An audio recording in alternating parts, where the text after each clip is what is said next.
Hello friend, સ્વાગત છે તમારું મારી ગુજરાતી રસોઈ ટિપ્સ ચેનલમાં। તો આજે આપણે બનાવીશું એકદમ સોફ્ટ અને ખાવામાં સ્વાદિષ્ટ સેન્ડવિચ ઢોકળા।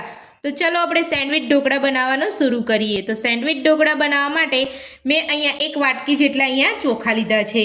તો ચોખા તમારે આ રીતે ઝીણા જ લેવાના છે। તમારે બીજા ચોખા હશે તો ચાલશે, પણ તમારે અહીંયા બાસમતી ચોખાનો ઉપયોગ નથી કરવાનો। હવે આપણે અહીંયા જેટલા ચોખા લીધા છે એનાથી અડધી દાળ લીધી છે। તો અડદની આપણે અહીંયા ફોતરા વગરની દાળ લીધી છે। તો આ રીતે તમારે અહીંયા અડદની ફોતળા વગરની દાળ લેવાની છે અને એની સાથે આપણે અહીંયા 1 ચમચી જેટલી મેથી લઈશું। મેં અહીંયા વધારે લીધી છે, પણ હું તમને ચમચીના માપે બતાવી દઈશ। તો આપણે બધું જ વસ્તુ અહીંયા ભેગું પલાળી અને પછી પીસવાનું છે। આપણે કોઈ વસ્તુ અહીંયા અલગ નથી પલાળવાની અને તમે મારી આ રીતથી બનાવશો ને તો એકદમ પોચા અને ખાવામાં સ્વાદિષ્ટ બનશે। તો સૌથી પહેલાં આપણે બધું જ એક વાસણમાં લઈ અને ધોઈ લઈશું।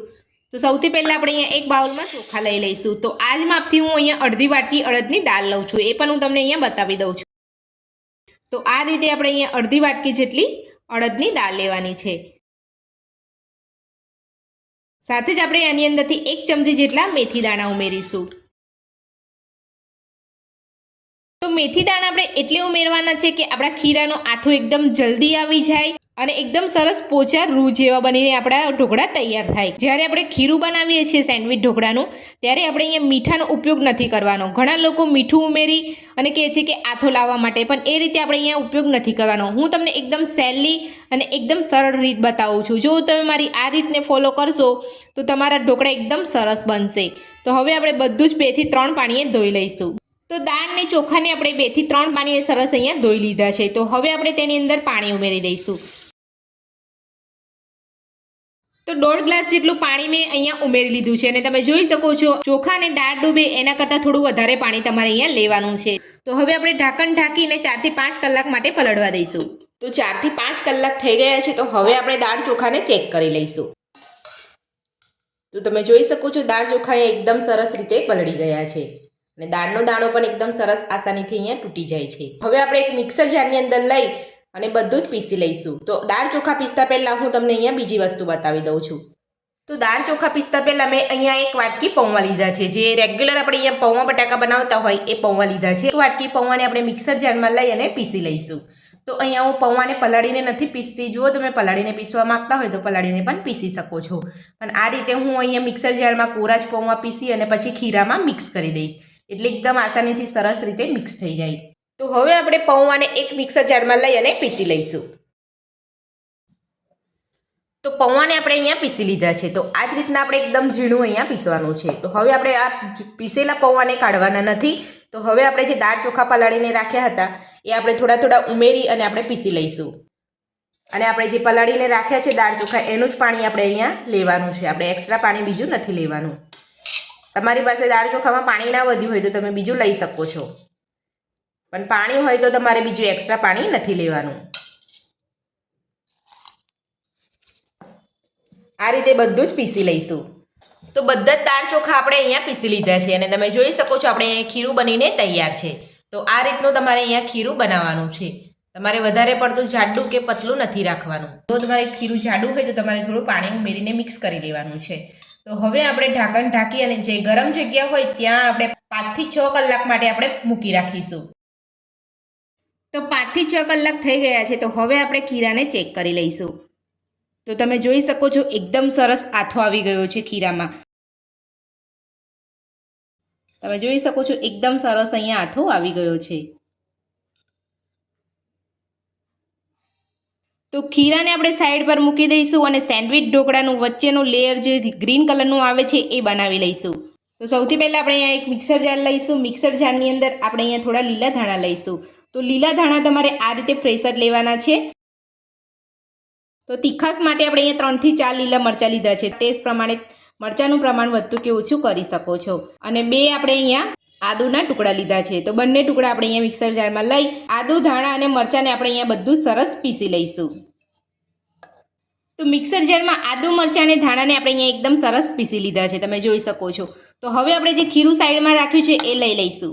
તો ખીરાની અંદર આપણે સ્વાદ પ્રમાણે મીઠું ઉમેરીશું। તો મીઠું ઉમેર્યા પછી અડધી ચમચી જેટલો બેકિંગ સોડા ઉમેરીશું। બધું જ મિક્સ કરી લઈશું।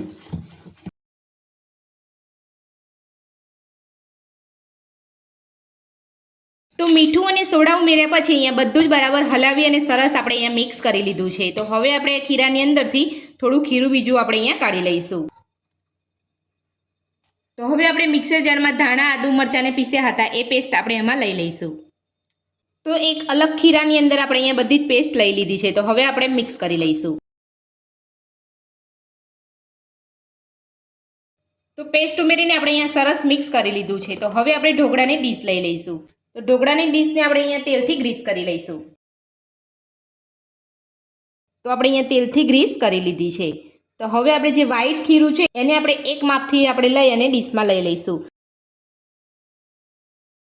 તો સફેદ ખીરામાંથી આપણે અહીંયા એક વાટકી જેટલું ખીરું લઈ લીધું છે. તો તમારે કોઈ પણ ઘરમાં રહેલું એક વાટકીનું માપ સેટ કરી લેવાનું છે અને તમારે આ રીતે ડીશને ગ્રીસ કરી લેવાની છે તેલથી અને બધું જ ખીરું તમારે અહીંયા લઈ લેવાનું છે. તો તમારે આ રીતે તમે ખીરું લઈ સેન્ડવિચ ઢોકળા બનાવશો તો તમારે એકદમ સરસ પરફેક્ટ લેયરવાળા બનશે. તો આ રીતે આપણે ડીશની અંદર બધી જ બાજુ સરખું લેયર કરી લઈશું.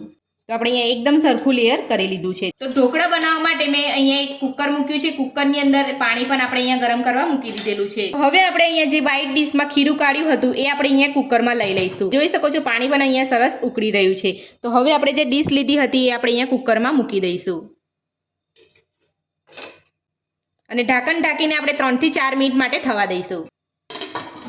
તો ફૂલ ગેસ ઉપર આપણે અહીંયા 3 થી 4 મિનિટ માટે થવા દઈશું. તો 3 થી 4 મિનિટ થઈ ગઈ છે. તો હવે આપણે ઢાંકણ ખોલીને ચેક કરી લઈશું.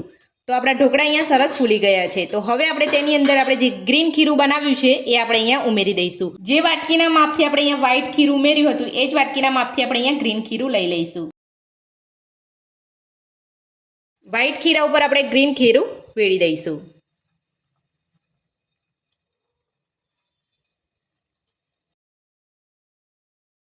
આ રીતે ખીરાને તમારે ફેલાવી લેવાનું છે. તો તમે જોઈ શકો છો એકદમ સરસ અહીંયા સેટ થઈ ગયું છે. તો હવે આપણે ફરી ઢાંકણ ઢાંકી અને 3 થી 4 મિનિટ માટે થવા દઈશું. તો ગ્રીન ખીરું ઉમેર્યા પછી 3 થી 4 મિનિટ જેટલો સમય થઈ ગયો છે. તો હવે આપણે ચેક કરી લઈશું. તો તમે જોઈ શકો છો એકદમ સરસ રીતે અહીંયા ફૂલી ગયા છે ઢોકળા આપણા. તો હવે આપણે એની ઉપર વ્હાઈટ ખીરું ઉમેરીશું. તો એ જ વાટકીના માપથી આપણે વ્હાઈટ ખીરું લઈ લઈશું. તો આ રીતે તમે એક માપ સેટ કરી અને તમે અહીંયા સેન્ડવિચ ઢોકળા બનાવશો તો તમારા એકદમ પરફેક્ટ લેયરવાળા બનશે. તો દરેક ખીરું ઉમેર્યા પછી તમારે 3 થી 4 મિનિટ જેટલું થવા દેવાનું છે. તો હવે આપણે એની ઉપર વ્હાઈટ ખીરું ઉમેરીશું. તો હવે આપણે ખીરુંને ફેલાવી લઈશું. વ્હાઈટ ખીરું ઉપર આપણે ઉમેરી અને આપણે અહીંયા ફેલાવી લીધું છે. તો હવે આપણે તેની ઉપર મરી પાવડર ભભરાવીશું. તો આ રીતે તમારે અહીંયા વ્હાઈટ ખીરું ઉમેર્યા પછી તમારે આ રીતે મરી પાવડર ભભરાવી લેવાનો છે. અને તમે અહીંયા મરી પાવડરને ભભરાવા ના માંગતા હોય તો તમે અહીંયા સ્કીપ પણ કરી શકો છો. અને મરી પાવડરની જગ્યા પર તમે અહીંયા લાલ મરચું પણ ભભરાવી શકો છો. તો હવે આપણે ઢાંકણ ઢાંકીને 4 થી 5 મિનિટ માટે થવા દઈશું. તો જ્યારે પણ તમે અહીંયા ઢોકળા બનાવો ત્યારે ગેસની ફ્લેમ તમારે અહીંયા ફૂલ જ રાખવાની છે. લો ગેસ ઉપર તમારે અહીંયા ઢોકળા નથી બનાવવાના. તો 4 થી 5 મિનિટ થઈ ગઈ છે. તો હવે આપણે ચેક કરી લઈશું. તો તમે જોઈ શકો છો એકદમ સરસ આપણા ઢોકળા અહીંયા ફૂલીને તૈયાર છે. તો હવે આપણે અહીંયા ચપ્પુની મદદથી ચેક કરી લઈશું. તો તમે જોઈ શકો છો એકદમ ક્લીન અહીંયા ચપ્પુની ધાર આવે છે. તો અહીંયા ઢોકળા સરસ અહીંયા કૂક થઈ ગયા છે. તો હવે આપણે ગેસ બંધ કરી અને આપણે અહીંયા ઢોકળાની ડીશને કાઢી લઈશું. તો ઢોકળાની ડીશ આપણે અહીંયા બહાર કાઢી લીધી છે. તો હવે આપણે ઢોકળાને ઠંડા થવા દઈશું. ત્યારબાદ આપણે ઢોકળાને કટ કરીશું. તો ઢોકળાની ડીશ આપણે અહીંયા ઠંડી થઈ ગઈ છે. તો હવે આપણે કટ કરી લઈશું.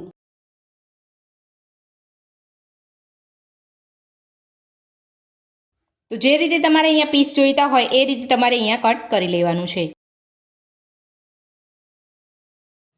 તો ઢોકળાને આપણે અહીંયા કટ કરી લીધા છે. હવે હું તમને અહીંયા વચ્ચેથી એક પીસ કાઢીને બતાવી દઉં છું.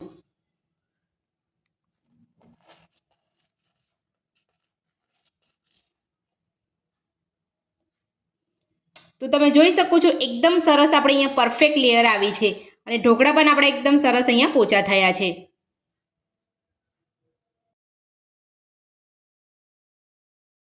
તો હવે આપણે ઢોકળાનો વઘાર તૈયાર કરીશું. તો વઘાર તૈયાર કરવા માટે મેં ગેસ ઉપર એક અહીંયા વઘારિયું મૂક્યું છે. એની અંદર આપણે અહીંયા 3 ચમચી જેટલું આપણે અહીંયા તેલ ઉમેરીશું. તેલને આપણે ગરમ થવા દઈશું. તો તેલ આપણું ગરમ થઈ ગયું છે. તો હવે આપણે એ તેલમાં 1 ચમચી રાઈ ઉમેરીશું. ગેસને આપણે બંધ કરી દઈશું. સાથે જ આપણે 1 ચમચી જેટલા સફેદ તલ ઉમેરીશું. તો હવે આપણે એની અંદર મીઠા લીમડાના પાન ઉમેરીશું. તો આપણો અહીંયા વઘાર તૈયાર છે. તો હવે આપણે વઘારને ઢોકળા ઉપર રેડી દઈશું. તો વઘારમાં તમે લીલા મરચાં ઉમેરવા માંગતા હોય તો તમે અહીંયા લીલા મરચાં અને હિંગ પણ ઉમેરી શકો છો. પણ મેં અહીંયા લીલા મરચાં અને હિંગ નથી ઉમેર્યા. તો ઢોકળાનો વઘાર આપણે અહીંયા કરી લીધો છે. તો હવે આપણે એક પ્લેટમાં સર્વ કરી લઈશું. તો સેન્ડવિચ ઢોકળા બનીને આપણા તૈયાર છે. તો તમે જોઈ શકો છો એકદમ સોફ્ટ અહીંયા ઢોકળા આપણા બનીને તૈયાર છે. તો સેન્ડવિચ ઢોકળા બનાવવાની રીત તમને મારી કેવી લાગી મને કોમેન્ટ બોક્સમાં કોમેન્ટ કરીને જરૂરથી જણાવજો. અને મારી આ રીતથી તમે ઘરે એકવાર સેન્ડવિચ ઢોકળા બનાવવાનું જરૂરથી ટ્રાય કરજો. એકદમ ટેસ્ટી અને પોચા રૂ જેવા બનીને તૈયાર થશે. રેસીપી પસંદ આવી હોય તો વિડીયોને લાઇક કરજો, ચેનલને સબસ્ક્રાઇબ કરજો, તમારા મિત્રોને જરૂરથી શેર કરજો. Thank you.